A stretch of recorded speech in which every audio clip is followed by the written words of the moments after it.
have to hire for soft skills. You have to hire for basic values that are important Yeah. for your team. I had fun. I had this motivation. I liked to see how people can grow, how I can help these people grow, how I can develop them, how I can help them find their way. Maria Soldatow is a highly successful engineering manager who's built and grown some top quality engineering teams. She started out as an engineer but quickly transitioned into a team lead role before eventually becoming a leader of leaders. So I wanted to find out how and why this all happened, and also for her to share her wisdom for other engineers who want to put themselves on that path to management. But what I found as the conversation went on was how hard being an engineering manager is. There is just so much to consider and so many skills you need to be successful in the role, as you need to align the business, the technology, and most importantly, your people in the right direction.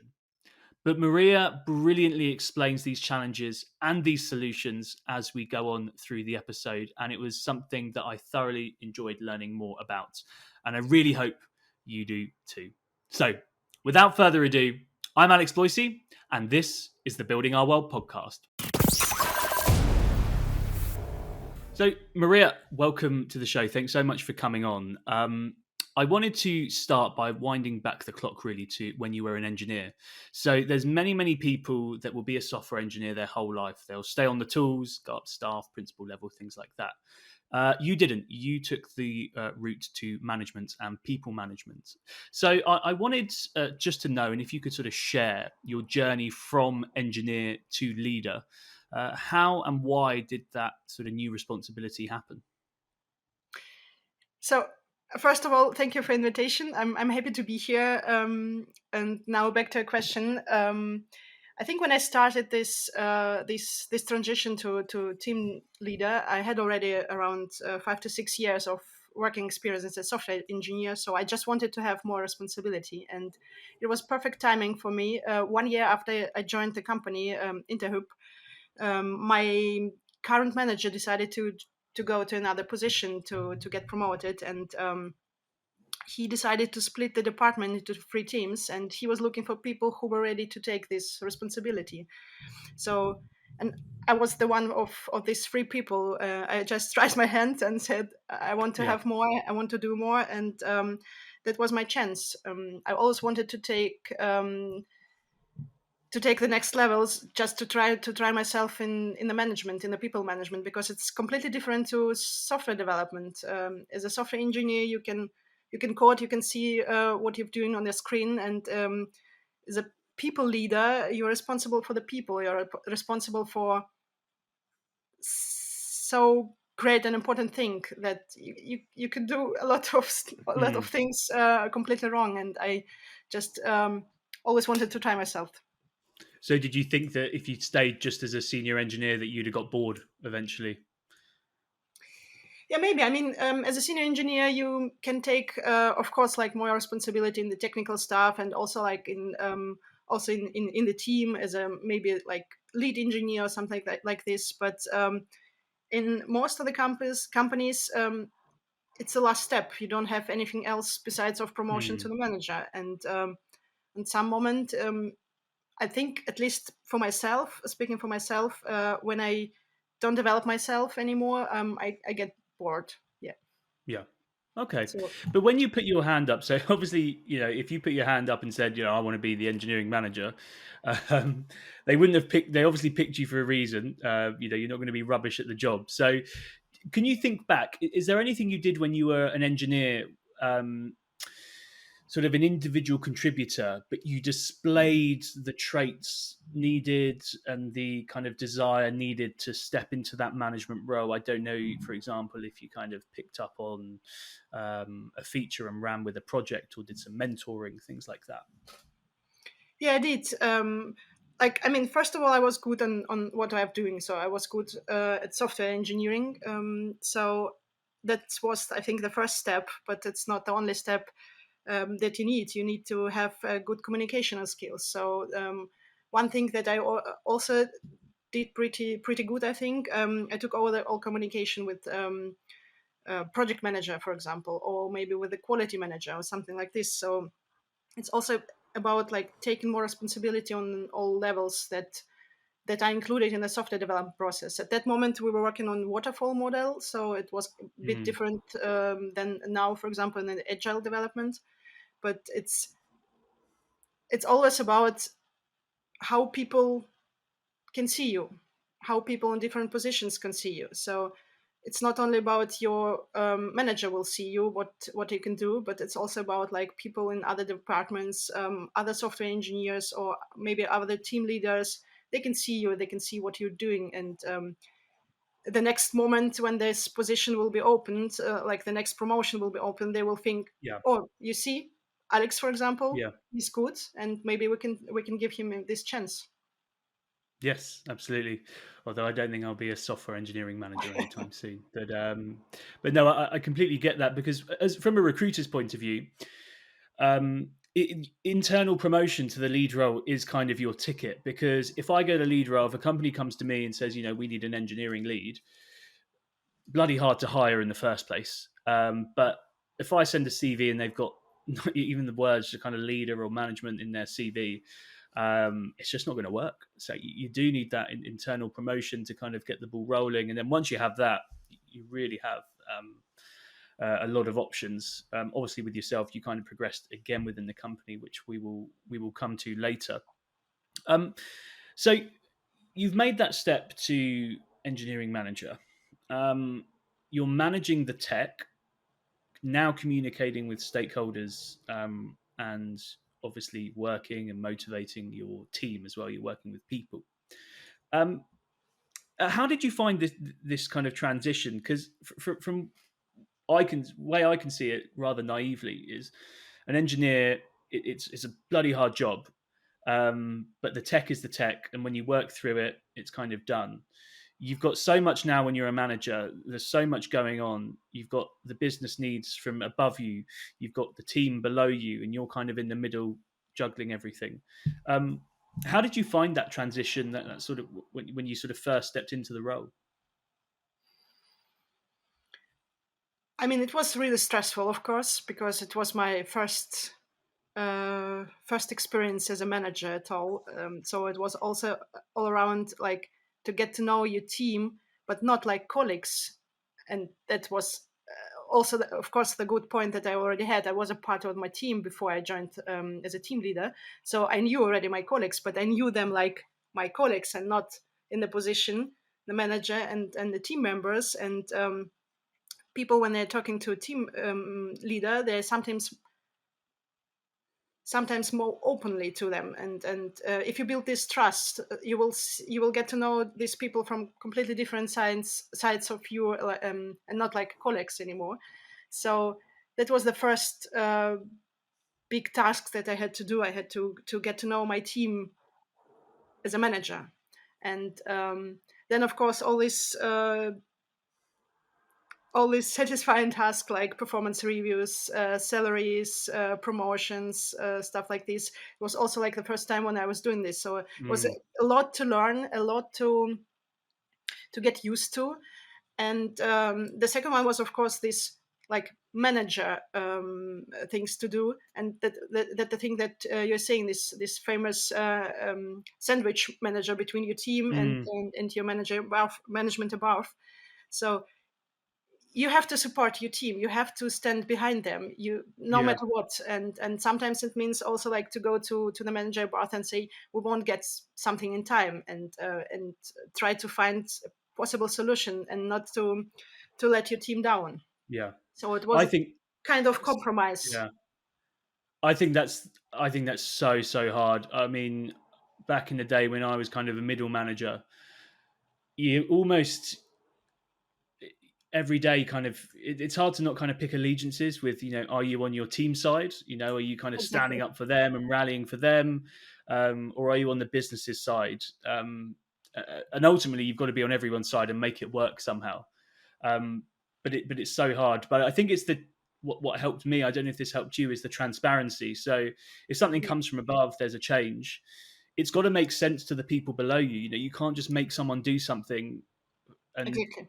them not know the context behind it. So I mean, how was the communication channels between sort of above and below you, and how did you sort of deal with any changes that were needed? I'm always pretty open in my communication, so it's everything about transparency. Of course, sometimes it's confidential information, or maybe not open to all the people right now. But at the moment, I try to give as many information as I can at this moment, and I think that's the key, because if the people know why we are doing, and even like the task that nobody wants to do, if they understand what's behind, what's the why we're doing this, they will do it, even if they don't like the task, and if it's like deadline or something like this. If you Yeah, know like the purpose behind it, and it's everything about communications. You have to explain your people why they're doing this, why they have maybe to do like some over hours or something like this. yeah, So it's only about transparency, and I think trust and loyalty. So if your team know they can trust you, they will be loyal to you. And if you do care about your people will care about your product, and they yeah, will do everything for you as well, and for your product as well. yeah. Absolutely, trust comes up time and time again in these discussions, and ultimately it's hard to get, and it's very easy to lose as well. Exactly. One shady thing, or one bit of information that you don't sort of slip through, or if people find out you've got an ulterior motive for something, that sticks, and it can happen very, very quickly. um, let's talk about people, the most complex of things. Me myself being in recruitment, I essentially sell people, and they are the most unpredictable things in the world. Sometimes I wish I was selling printers, but there we go. It happens. Um, did you have an awareness? Was this something natural to you? Everyone's different. Everyone's got a different personality. Everyone reacts to things differently. I always use kind of sports analogies because that's where I've come from. You get the coaches that will give someone a bollocking, kick them up the arse, and then they'll have someone who they'll put their arm around them as well. Obviously, it's a bit different in the tech world, but did you have an eye for trying to suss out people and read people, or is that something that comes with time? I think sometimes it's already that you have as a person. It also comes to empathy, how you can feel a person, how you can really read them. But I think it's also something that you can learn.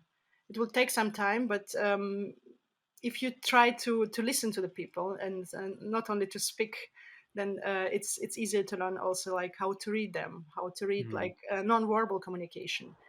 And you're completely right, like every individual is completely different, and the people are motivated by different stuff. And it's also like a good opportunity to the manager to get to know the team, to get to know like what is motivating the individuals in this team. Because somebody just want to go to do the good job, somebody mm, wants to get promoted, somebody wants to get more money. yeah. It's completely different motivations behind it. And if you know this, and sometimes even if your team members know about themselves, about their colleagues, what's motivating themselves, it's easier to get the work done. You know Mm. what you have to pay attention to, talking to this or that person. Yeah, absolutely. I think it's as well, like sometimes people don't even know their motivations and actually what they want, especially with juniors. Well, I mean, when I would interview people in recruitment in my old company to join my team, you get sort of grads saying, "Oh, I want to make loads of money," which is what everyone says. That's true. And then ultimately, they don't actually know. Do they just kind of want a better lifestyle and things like that? So That's true. is that something? Yeah, is that something you've come across and something you've kind of worked across with people at all? Yeah, definitely. There are a lot of different methods how you can help people, especially juniors, of course, to find what motivated them. There is, for example, this game moving motivators, where you have like Okay. a set of cards with different motivations, and you have to put them in a row from most motivated for yourself to least motivated. And it's a nice game to play when you, for example, as a team leader, joins a new team and you want to get to know the people. It's nice way find themselves, of course, if they don't know that yet, and just to get to know what kind of person is in front of you, and on the other side, of course, to show them what's motivating me, Mm. like what kind of person I am when I'm joining the new team.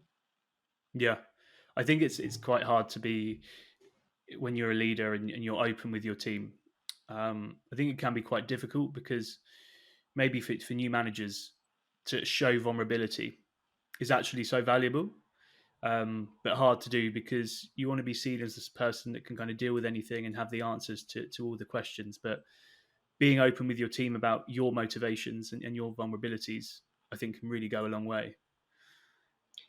Yeah, but you cannot make yourself like completely different person. If you have Yeah. vulnerabilities, they will at some moment they will appear, and they will be seen by others. And Mm. if you already like know about it, why doesn't show it? I mean, we all people, we all make mistakes, and if I want my team trust me and trust that if they make mistakes they can come to me and I won't Mm. take their head off.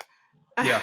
I should show by example that I'm also the person who can make mistakes, who have like strengths and weaknesses. And if I don't speak about it, then I cannot expect from my people that they will be honest and open to me about their mistakes or weaknesses or Mm. something like this. It's not everything like completely pink and rosa in this world. Yeah, exactly. Exactly. Um, I think that that's sort of really valuable. But one thing that maybe happened back in the day, I don't know if you have some opinions on this, but often the best engineer would then become the manager. And this sometimes led to quite toxic management. Someone who was very, very good technically, but not very, very good with people. And you hear about this time and time again. And I know things are maturing now, and the role of an engineering manager um, has changed. But I don't know in your career if you've ever come across this or heard of this.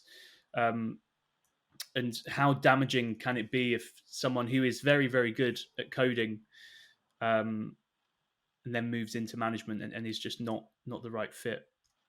Yeah, that's true. I've heard a lot about it. You're completely right, because being the best software engineer doesn't make you like the best manager. And the thing is that this lack of career opportunities for good engineer, for senior engineers. That's the thing, that if you are already a senior engineer and you don't have any other positions in your career left, then the only thing to get promoted, to get like maybe this status that you want, or even more salary or something like this, it's only like to go to the management. And then being a manager, it's also like you have to, at some point when you have like a lot of people in your responsibility, you have to stop coding. You won't have enough time to Yeah, code. So at some moment you will stop being the best engineer, at some moment.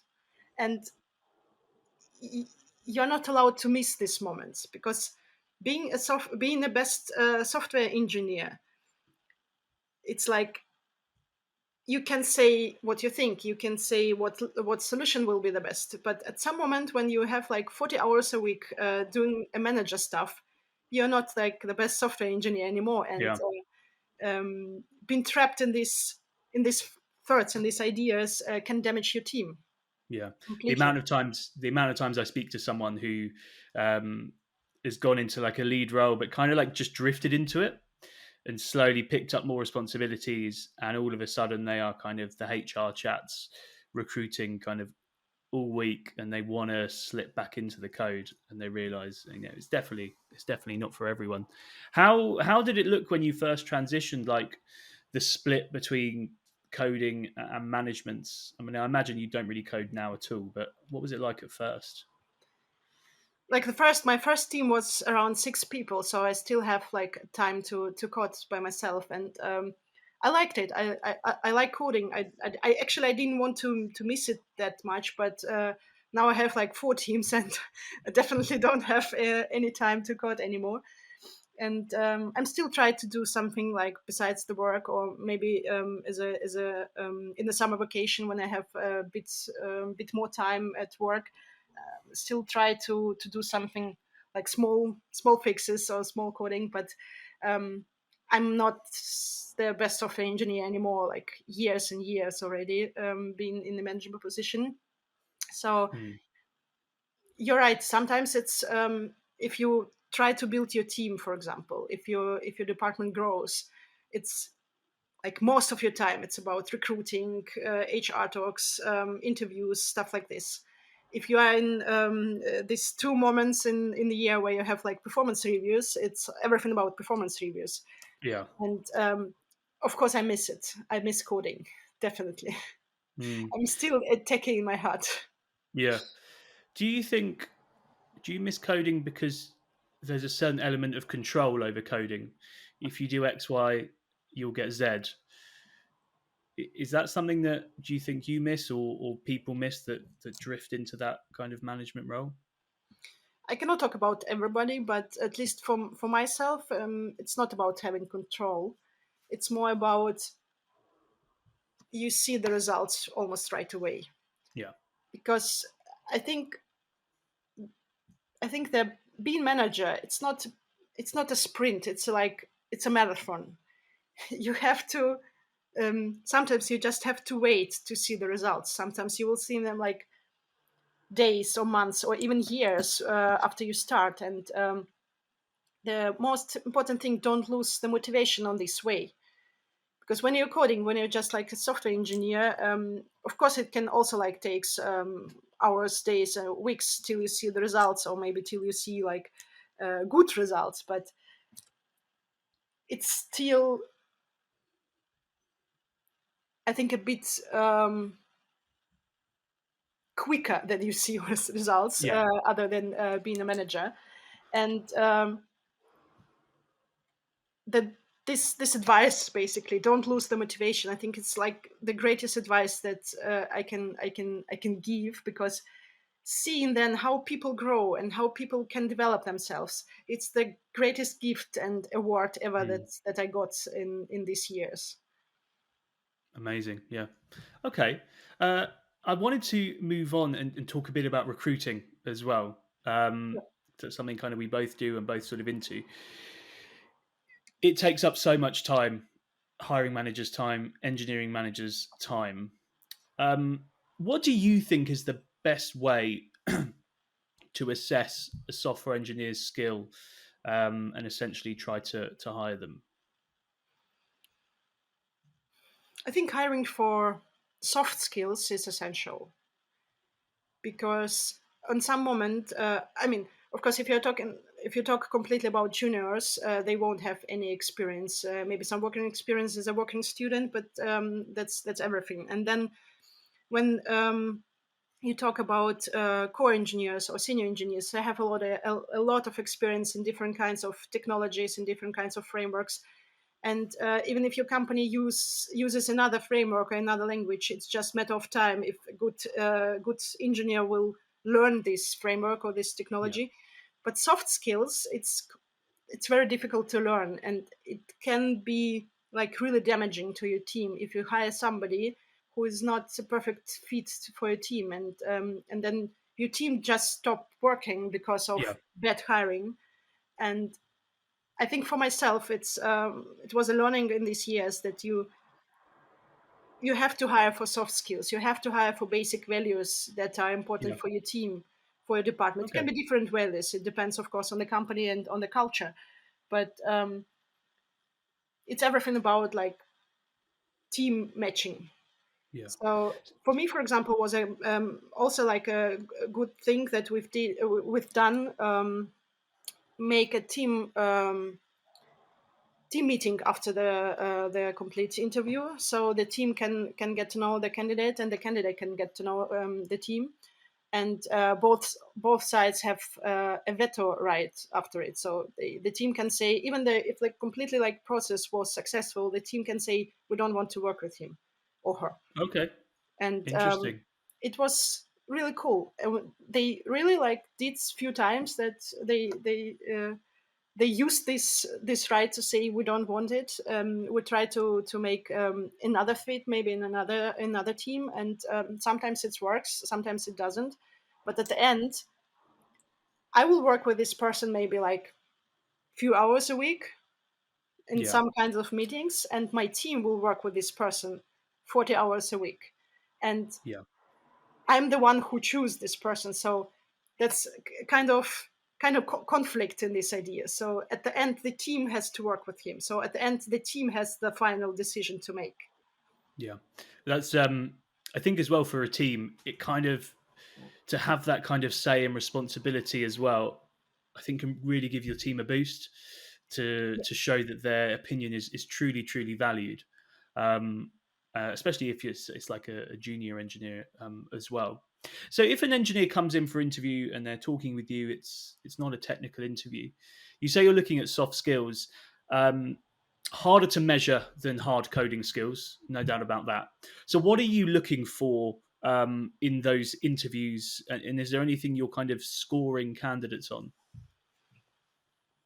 It's not about scoring. It's more about Mm, like to get to know the person, to get to know how he or she did some tasks maybe in the past times, or how they worked in the team, maybe what challenging experience they had, maybe the most challenging problem, how he solved it, how he deals with others people. And of course it's only about talking, so I have to um, I have to be sure basically that he or she is telling the truth, but it's everything about like what I hear from this interview, what kind of experience this person brings. And it's not only about like experienced software engineers, because also the junior software engineer can bring some kind yeah, of experience from the university, for example, like what was the yeah, most challenging problem there, or the project, and how he can deal with these situations. awesome. What is your take on take home coding challenges versus live coding rounds? Because whenever I do like a post on on LinkedIn or like a poll, it kicks off and it's like the most polarizing thing I can ask engineers. Historically, how have you done it, and what are your views on that? We've done it like with live coding. Live coding, okay. Live coding, yeah. Like before Corona started, when the person came into our office, we did like a whiteboard challenge, or maybe on just on the paper. It wasn't about like to make a perfect code. It was about how you think, how you deal with the problems, how you can analyze them. So it was more a conversation and not about like hard coding skills. Yeah, Especially if you're, for example, looking for somebody and with somebody with some specific knowledge from the framework, and you interview a person who doesn't have this knowledge. So it's quite unfair, because maybe he or she have brilliant analytic skills and brilliant programmatic skills, and you can see it on whiteboard, you can see it in the conversation, but you cannot see it if the person doesn't know this framework. And okay, interesting. So, with the live coding, uh, if you were to do it, do you ever get people that just don't like the pressure of it?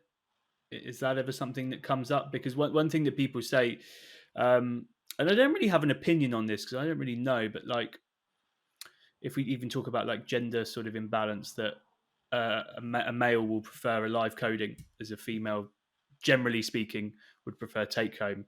The data on that it is a bit wishy washy, to be honest. I've never really found anything good, but it's what sort of the general trend apparently is. But the data, I think, is a bit sort of naff on that. So, in terms of like an inclusive interview process, um, do you find that it kind of suits others and not suit others? If that makes sense.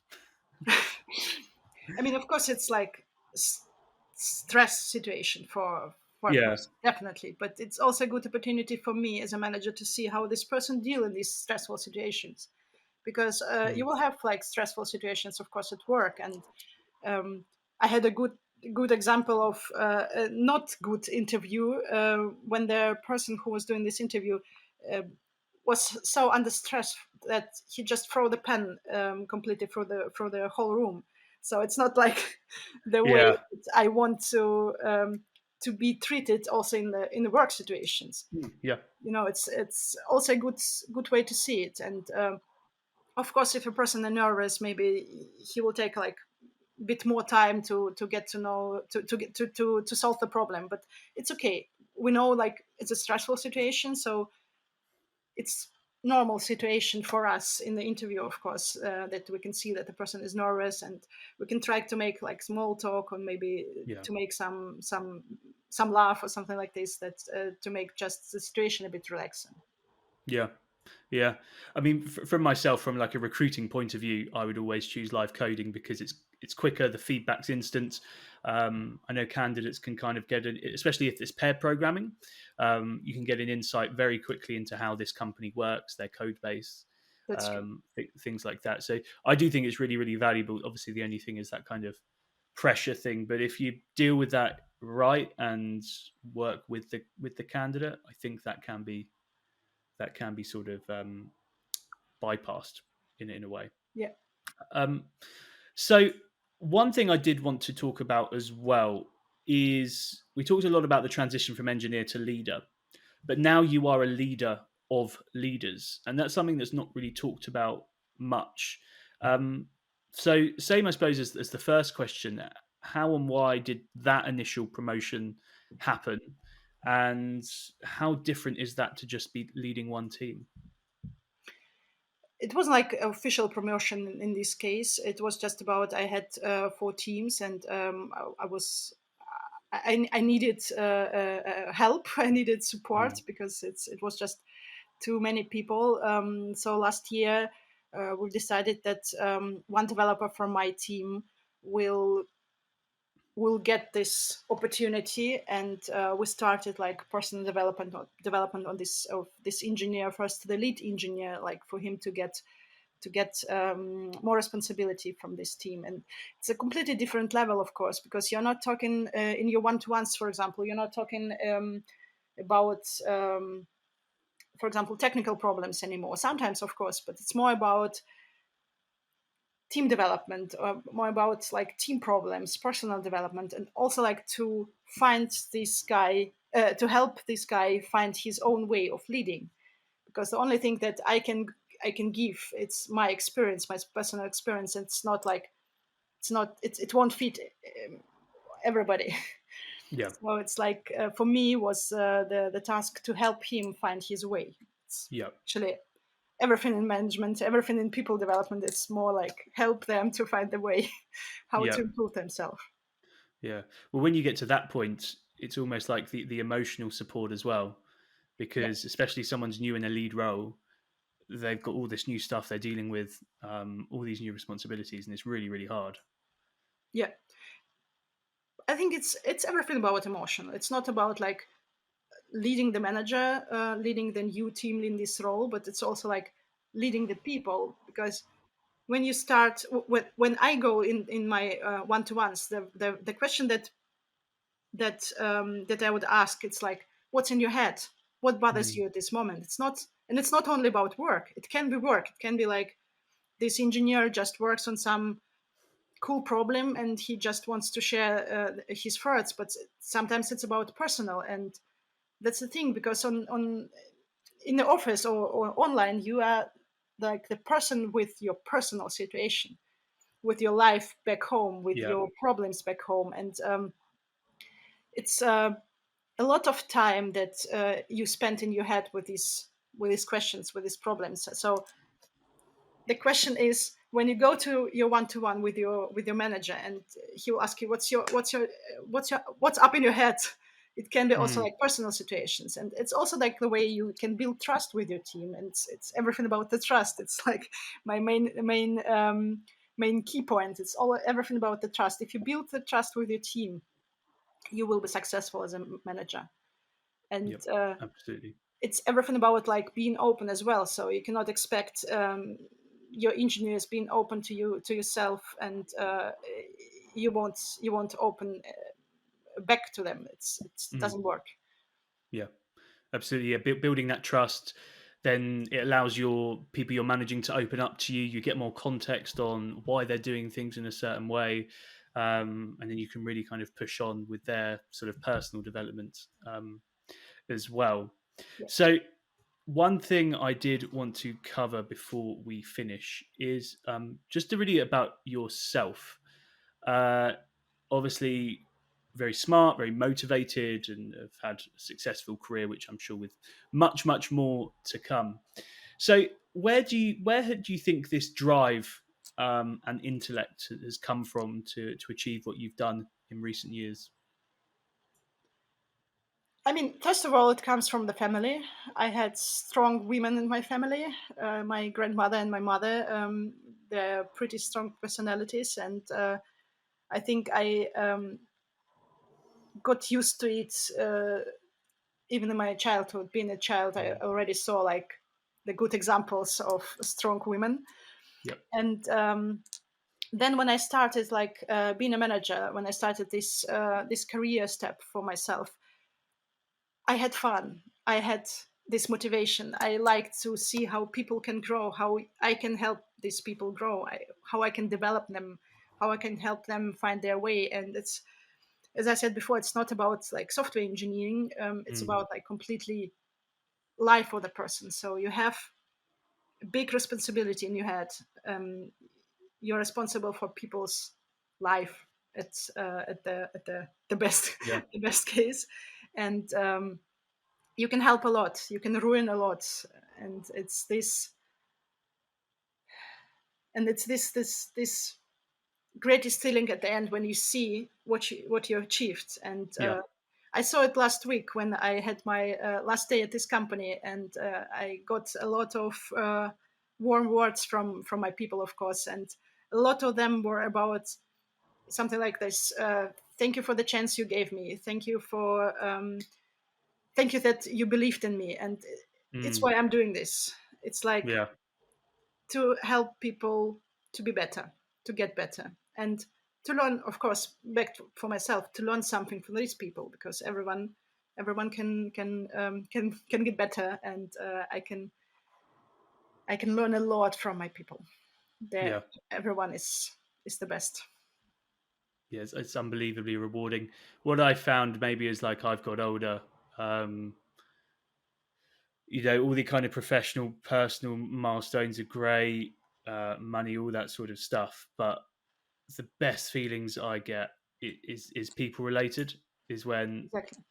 something's affected another person, and even just like a discussion with someone, like the discussion we're having this morning, and bouncing ideas around. I think that kind of gets the dopamine going, and it's it's really rewarding. In terms of where you've got to where you are today, it's required a tremendous amount of work ethic. Um, is that something you've always had, sort of coming through the school system, or has it got better over the years?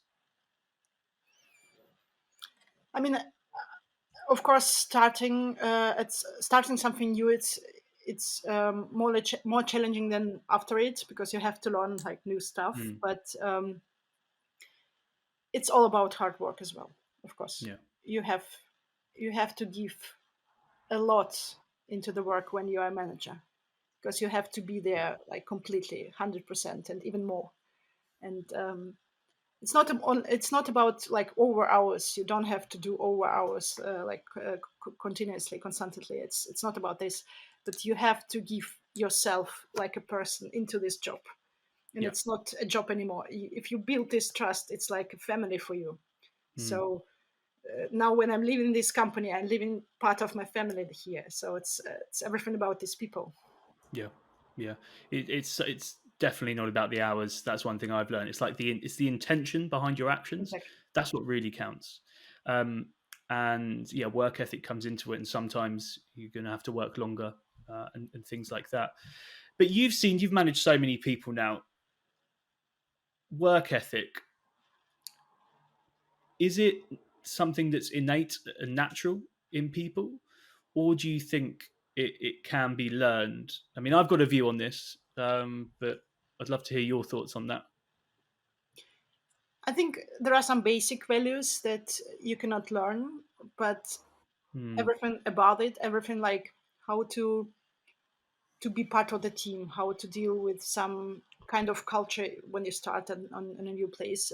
It can be learned, but Okay. like the basic values like honesty or I don't know, maybe discipline or something like this.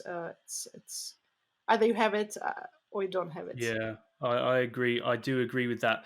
I've never wanted to be a person. I mean, I've always tried to be positive in terms of saying to people, you know, you can learn this, the growth mindset, and things like that. But as the years go on, I mean, I'm talking like I'm 65, but I'm 20, I'm 27.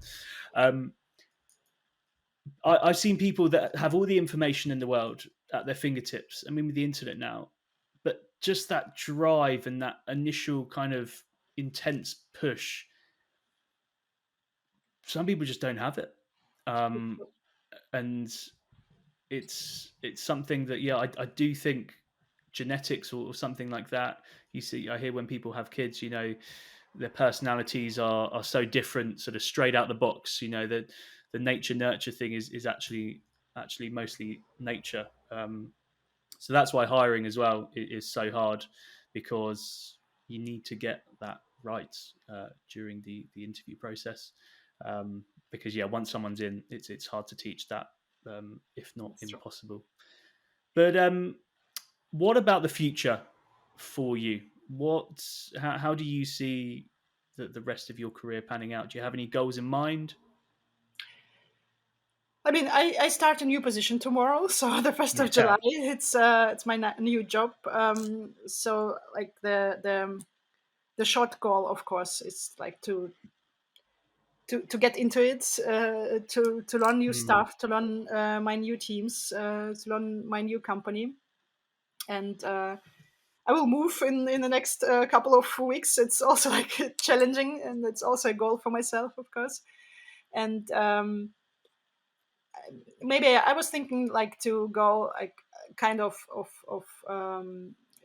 middle term goal to try to be better as a coach, like mm, to make maybe some kind of I don't know studies or something like this, direction coaching. So mm. it's a next step. How much how much stuff is out there, like personal development, do you do around that coaching piece? And would you recommend anything? I mean, a lot, a lot, because as a at least as a good engineering manager, you as a coach as well. You're a mentor, you're a coach, Yeah, you're a motivator, you're a communicator. You have different kinds of roles that you play, and yeah, the coach is the one. And there are like different practices and methods, and I just didn't learn it. I didn't have any studies about this. It was everything like learning by doing in my job, and I yeah, of course I got some kind of workshops and trainings from my company, but it wasn't about coaching. It was about like completely leadership, and yeah. I think I think I will have a lot of stuff to learn if I basically study for this Yeah. coaching position stuff. Amazing. Absolutely. All right, Maria. Well, we are going to end it there, but thank you so much for sharing your career, your journey, and your wisdom on how you kind of got to where you are today, little by little, and also sharing what other people, it doesn't have to even be engineers, just people who want to make that step into management and leadership, and then how to execute on that as well. I know it's going to be so valuable to so many people, and I also look forward to seeing your next chapter and how that progresses as well. Thank you very much. Thank you for your time, for invitation. It was a great pleasure to be here. Thanks so much, Maria. Take care. Thank you so much for listening to the Building Our World podcast. Every view, stream, and download is massively appreciated. If you're new here, then please go back through the catalogue. There's some great gems from some of the brightest and the best in Berlin tech. And if you really like what you hear, then please do hit that follow and subscribe button. That's it for now, but until next time, goodbye.